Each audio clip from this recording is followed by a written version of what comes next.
other videos on this channel for entertainment purposes only. The content of this video and all other videos on this channel are the opinions of the creator only and do not constitute legal, trading, investment, or financial advice of any kind. Investing carries a high level of risk and the majority of retail clients lose money. Do not invest any capital unless you understand the risks and you are prepared to lose it all. Alright, hello and welcome to Camel Finance.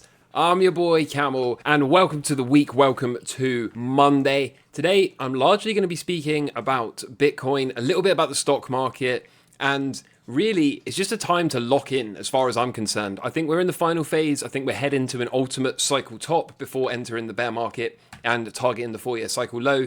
So I'm going to show you how the setups all look glorious. I'm going to run through some charts as always. Before we get into today's episode, for those of you that liked The Stranger's Secret by Earl Nightingale, I know a bunch of you really resonated with that type of material. I've got another video that I want to direct you to, so make sure you stay to the end of the video if you're interested in that. I'll put a link to that somewhere in the video as well. Also, a bunch of people bought the cycle trading PDF over the weekend, and the feedback on that has been really positive. So thanks to everyone that is enjoying the content. If anyone wants to get hold of that, I will put a link to that in the description and pinned comment, and maybe even in the bottom left of this video as well. And also, if you're not subscribed, which around 20% of you are not, make sure you subscribe, because once we hit 35k, we're going to throw a 35k party. We're going to give away a bunch of merch. We'll give away a bunch of PDFs for anyone that doesn't have one. And we're also going to do a bunch of discount codes applicable for the Camel Finance website with the indicator, the members hub, the AI assistant, the games, everything else. So if you're not subscribed, make sure you do that. Make sure you turn the notifications on if you want to get updated in real time when I post. And other than that, let's dig in to today's episode.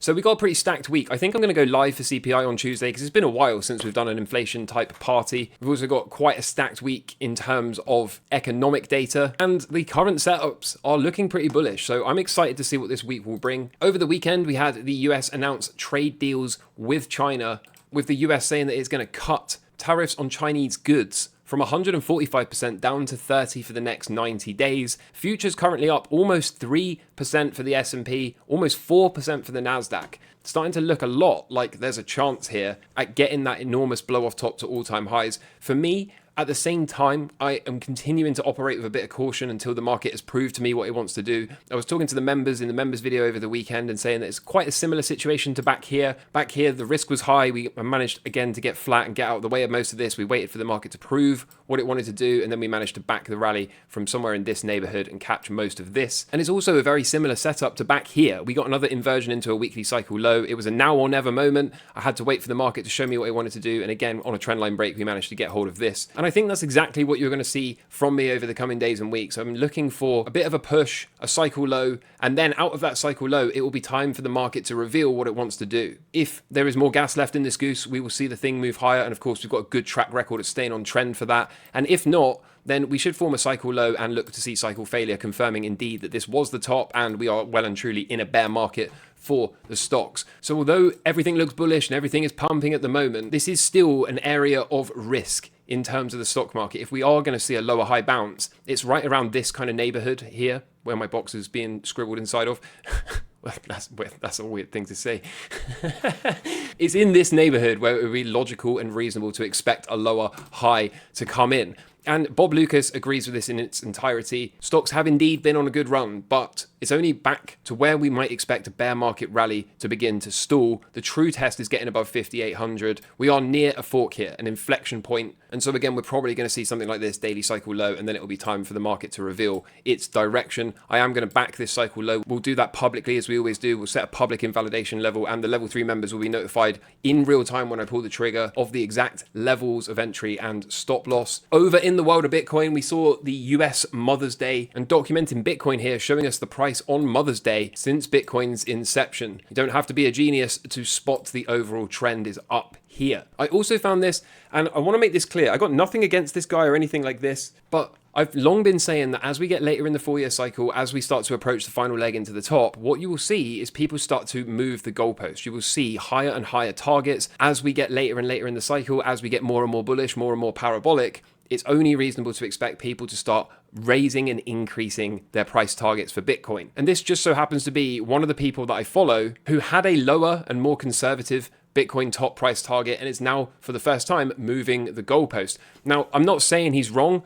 I absolutely agree with the fact that the price is going higher. I think his original targets were far too low. But the only reason I point at this is simply to say This is what I maintain is the start of many analysts out there moving the goalpost, making higher and higher targets, and it's a trap that we must not fall into. I think they had an original target of around 112 to 120k, and we're now apparently looking for about 190k. I think we're going to be closer to this kind of neighborhood than the original targets, but as ever, we'll keep taking it one day at a time and be open to all possible outcomes. Bitcoin has indeed just put in a 1 week MACD bullish cross. So long as this week's candle isn't giant and red, this thing will confirm. Histogram starting to tick green down the bottom. So happy days, okay? Tells us to keep an open mind about higher prices walking forward. And the internet's favorite fractal, which of course is the global M2 money supply overlaid across Bitcoin with an offset of around 90 days. Everyone's got a slight different variation on the offset. But I think this thing is going to be right for the wrong reasons. I know we can never really say for sure whether it is indeed the liquidity that leads Bitcoin. There's also an idea that Bitcoin leads liquidity, and that's why we have to offset this thing by about 90 days. But as ever, it shows the power of cycles, because the cycles have been telling us we have more gas left in this goose, we're not yet done, we're going to move higher. And so with or without the global M2, I have managed to arrive at a very similar conclusion. Of course, if we are going to continue to track and trace this, then the lockout rally has barely even started here. Also, if you're a level 3 member, a quick nod to you guys right here.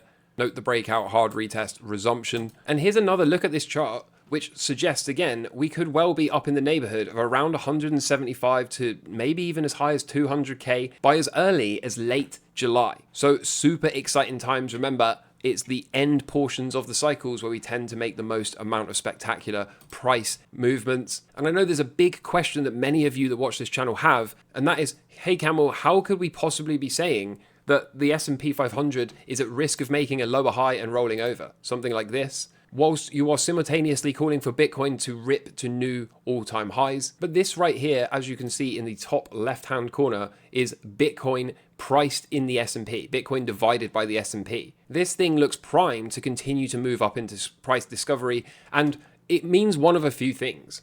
It either means Bitcoin is going to move up with the stock market, but at a much faster pace. I guess that's what a lot of people would say is normal and to be expected. But it could also indicate Bitcoin is going to move to new highs whilst the S&P 500 moves down. Overall, the facts are the facts and the data is the data. And this right here points towards Bitcoin being the fastest horse and having the most gains in it relative to the stock market over the rest of the year. And we had a very interesting question here, which was, is this a hyperwave and have we been drawing it wrong the whole time? Is it possible that we're about to move into phase 4, which would take us somewhere around 200k plus into the end of the year? Well, I asked the weatherman himself, and he said it's certainly possible. The phase 2 is kind of messy, but he wouldn't rule it out entirely. Phase 3 is getting similar return to phase 2 in half of the time, which is very intriguing, as that is indeed a characteristic of a hyperwave, and therefore could be used to project a phase 4 target. But Socrates here also saying that his big hope in the past few years has been that we are establishing a Livermore accumulation cylinder. And if so, phase 2 is just getting started, and the targets for phase 3 and 4 would be much higher. If you're unfamiliar with Livermore's speculative chart, this is the cylinder we've been building before things go absolutely bananas, and it would potentially look something like this, a lead-in before an enormous explosion to the upside. And if that's the case, and we are just entering phase 3 now, this would take us somewhere around 175k for phase 3 into the end of the year, but then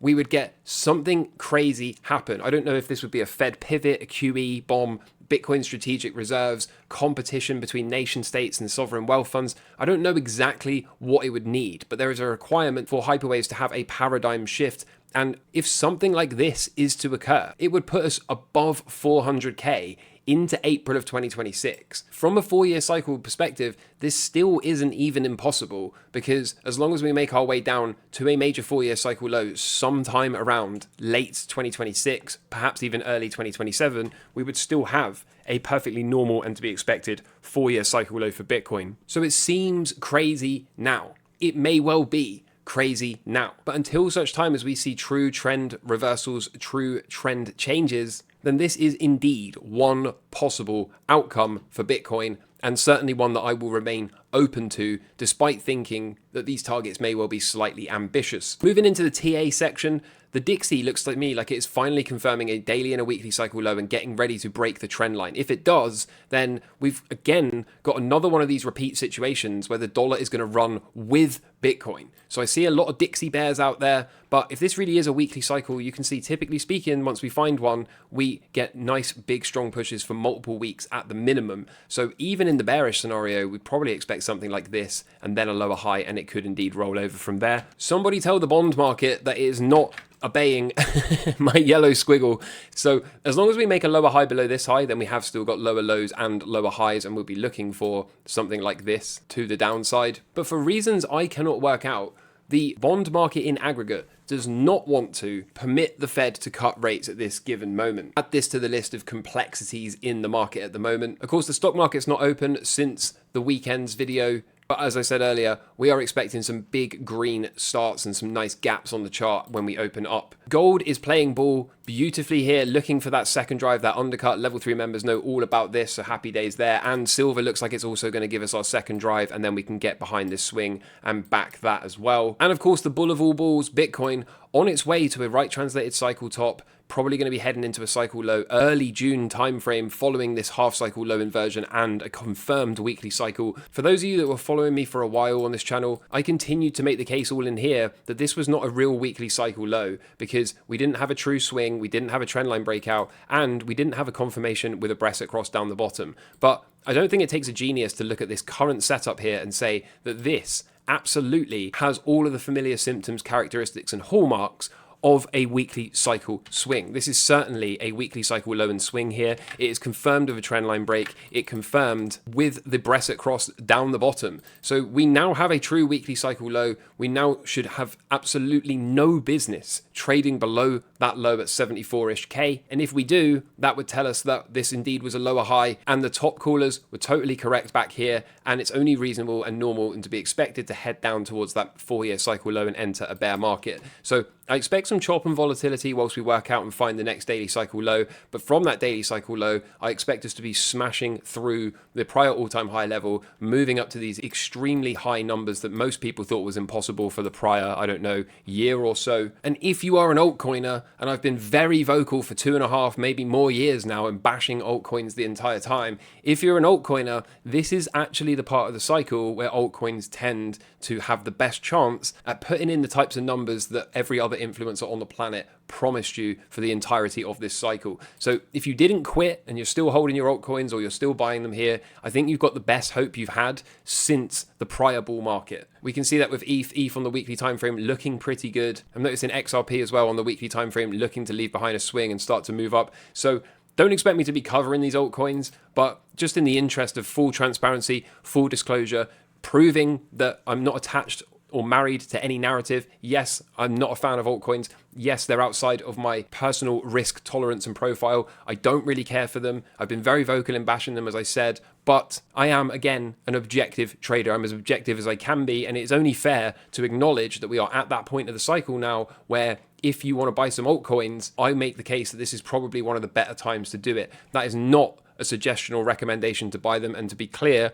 I will not be buying them myself. It's just simply an acknowledgement of where we are in that major 4-year cycle. So I mean, look at this. This is the thing of beauty right now. Yes, we're going to kind of convince some bears that that's a lower high probably, or we may even run the all-time high and then trick everyone into thinking that was a false breakout. But overall, I'm extremely bullish. I've been extremely bullish, and I will continue to be extremely bullish until such time as I think it becomes unreasonable to do so. Also, take a look at the VIX, okay? I wonder if we are finally going to get it inside my green box area. I wonder if we can do that. Anything sub 15 becomes an area of interest for me. So I am keeping an eye on this. A lot of people got kind of upset about this whole idea, but really it's been very clear the whole time, okay? Down below 12, it's an automatic buy with about a 5 or 6 point stop, and then I'm going to hold that thing until the thing prints new all-time highs. But until such time as it enters my green target box area, then it's just doing nothing. It's in no man's land, and I'm not really fussed about trying to catch these little pumps in the meantime. So as promised, if you made it this far,